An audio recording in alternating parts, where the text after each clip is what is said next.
Welcome back. All right, so I wanted to talk about this summer. I wanted to talk a bit about season previews that, of course, I've got started. I'll be reaching the halfway mark today. I'll be previewing the seasons for Utah and Minnesota today. But I wanted to talk about that, and I wanted to get into just some numbers and stuff. So if you're not interested in like YouTube numbers and stuff, this may not be the video for you. I apologize. But usually when I do these videos where I sort of just don't necessarily talk about the sport and just let you guys know how things are going on my end of things, they usually do all right. So I wanted to talk about previews first. And the first year I started doing previews was 2017. So I still had a full-time job at that point. They started on July 18th.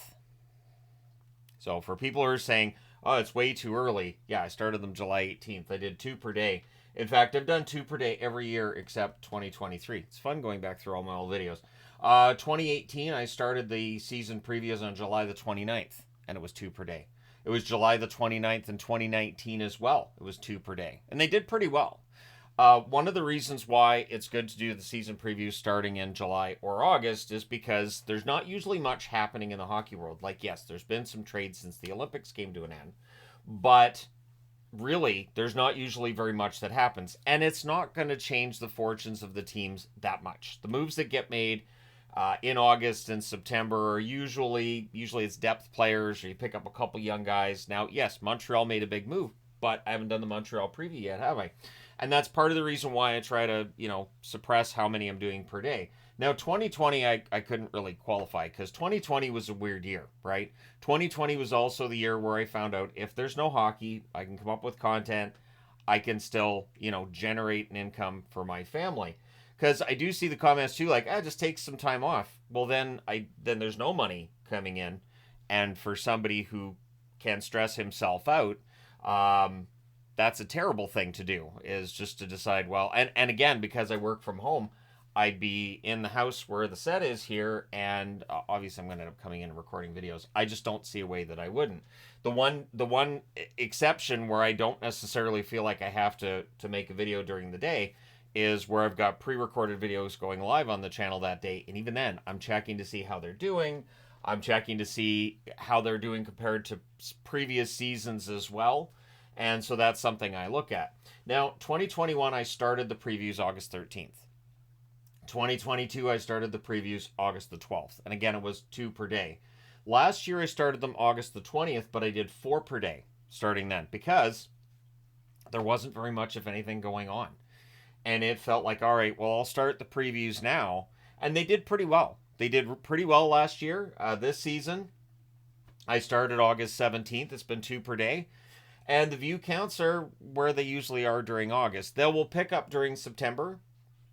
Like, as we get closer to the season, there will be definitely some pickup there. So the numbers I'm looking at from last year, obviously, they've had a full year to get there. So there's going to be some change with where the videos I'm producing now are. But there isn't really a magical cutoff date.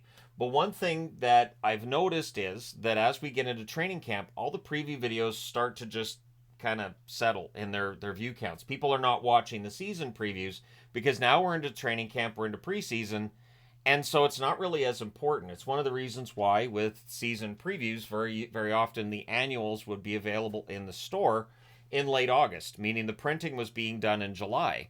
Because again, the Hockey News, McKean's, all these annuals would come out because they'd know once we get into early October, nobody's buying them. Nobody's picking them up. And I know with like NHL annuals, I've seen that where they'll disappear quickly in August, early September from bookshelves. Bookshelves used to be a big thing for finding hockey stuff. They really don't make the annuals anymore in print. Basically, most of them online. But there is that reason why they're available late August, early September, because that's when there's the most demand for them. So that's why I do the previews when I do them. Now, this month has been tough, and I really, it has been tough, and I've done a members video on this as well. It has been the worst month for the channel in terms of views and in terms of revenue since June of 2020, so over 4 years. And there's various reasons for that. I know when I was down in Anaheim, and I did the interview with them in the studio there, we were talking about how dead it had been around the NHL, that nothing was happening. Like, it was so unbelievably quiet that people in the media were talking amongst themselves about how quiet it had been. and it had never been that quiet. And obviously, if there aren't trades being made, if there aren't signings being made, well, people aren't thinking about hockey the first, second week of August. So those first 2 weeks of August and part of that third week too have basically guaranteed that the amount of money that the channel generates is the lowest since June of 2020. And it's not anything overly alarming. It does mean that there are certain instances where we may have to dip into some savings. But part of the benefit of being a YouTuber that I didn't have a YouTuber job until I was in my mid 40s is that I don't take any of it for granted, and we have squirreled money away during the good times for the channel where we go, okay, we had a really good month. Let's take that money, put that into savings, put that into RSPs, and do that, right? Because we know there's always that chance that we're going to have a month like this month. This month has been really, really slow. Now, part of it is, and I had to put this in here, history videos do not draw. So I'm doing the videos on year by year, the NHL's history. That's the only playlist I've done this summer as well, which is unusual for me with this channel. Usually I will have multiple playlists going. Next summer, I'll have multiple playlists going, and the history year by year videos, this is the last time I'm doing that series. I really enjoy doing history videos, but again, they don't draw. I thought, maybe having the 4 foot by 2 foot board and having a lot more information and going more in depth would help. It really hasn't. They're drawing better than they did the first time I did them 6 years ago, but obviously I have a much larger subscriber base to build from or to draw from now than I did 6 years ago. And the overall results are about the same as 6 years ago if you look in terms of how many subscribers I had and how many views I was getting for those videos. I'm not drawing like I did 6 years ago. Some of them had like 500 views over the period of a month, and it was like, I don't know that these make me money. I don't know that this is a good use of my time, because that's how I have to look at it, right? Is how much time I'm putting in, and putting the boards together for the year by year videos. It's about 40 minutes putting the boards together now, and it's going to get longer as we get into 32 teams instead of 21. But generally, they don't draw that well. It's like career videos; they don't draw either. And obviously, when I went on my week-long vacation, 8 of the pre-recorded videos were year by year videos, which don't do very well. The combined view count of those 8, probably around where I could get one redraft. The redrafts have not hit this summer as well as they have in previous summers. I've already done redrafts of some of the more remarkable drafts we've had, and I don't feel like I can go back and just do another redraft. I feel like that's kind of cheap. So I will go back and do another redraft of one I've done before if something changes significantly. But in general, the redrafts, I try not to repeat myself, and I try to make sure that I'm doing different content, right? So just generally, August has been a rough month. And this is why, and then there's of course the crowd too of nobody's watching, so why would you make videos of? Because you got to generate something, right? For me personally, there has to be some sort of income coming into the house because the bills don't stop, the rent doesn't stop, and we do have 3 kids that have various needs, and kids are expensive. I don't know if people know this or not. I'm starting to think that sometimes gets forgotten. Have all the kids and have 8, 9 kids. Wow, good luck affording that. But anyways, yeah, the history videos don't draw all that well. Like I'm not overly concerned, but obviously I had to get the previews started because still we're in a kind of quiet spot when it comes to the trades and everything. Like the Askarov trade yesterday, obviously people get really excited about that, but he's a young goaltender that isn't proven at the NHL level yet. And I would think San Jose's not throwing him to the Wolves and making him the starter his first year there, right? I can't see that. That's why Blackwood's there, is to be kind of that go-between goaltender. And if he plays well, then when the team gets better, Blackwood can be one of the goaltending tandem there. But it's not a huge trade. It's a minor trade. It's sort of like the CC trade to San Jose as well is made for salary cap reasons. And you can see CC as a bit of an upgrade over Emberson, depending on who you talk to, sure. But is it a big needle mover? No. And that's the thing. Between now and the start of the season, moves are going to get made. But moves get made a lot. Like there's tryouts right now. Some of these guys on tryouts are going to make the team. Some of them aren't. As I get through the rest of the previews, the guys who are on tryouts, I'm not going to include in the depth chart because they're not officially signed to a contract. And if I included them in the depth chart, it's going to look silly if they don't actually get signed to a contract. So I just leave the PTO guys off. I believe that's always been my rule with that. I can't think of a time where I would have made an exception. So one thing with the NHL's offseason schedule that's bonkers is that the Cup, the draft, and the unrestricted free agent period are all within a week of each other. So the NHL doesn't do itself any favors in terms of building up interest in the offseason. It feels like the NFL keeps the interest up. It feels like the NBA does a pretty good job of keeping the interest up. I mean, there's crazy trades all the time in both of those leagues. Baseball does a pretty good job too. Hockey, not necessarily as much. And because hockey's a cold weather sport, maybe that is part of it as well. But all within a week of each other means that, I know we're going to have a really good week that week. Again, for me financially, it's probably my strongest week of the year. Outside, well, yeah, the Stanley Cup's in there now, so yeah, it's probably my strongest week of the year.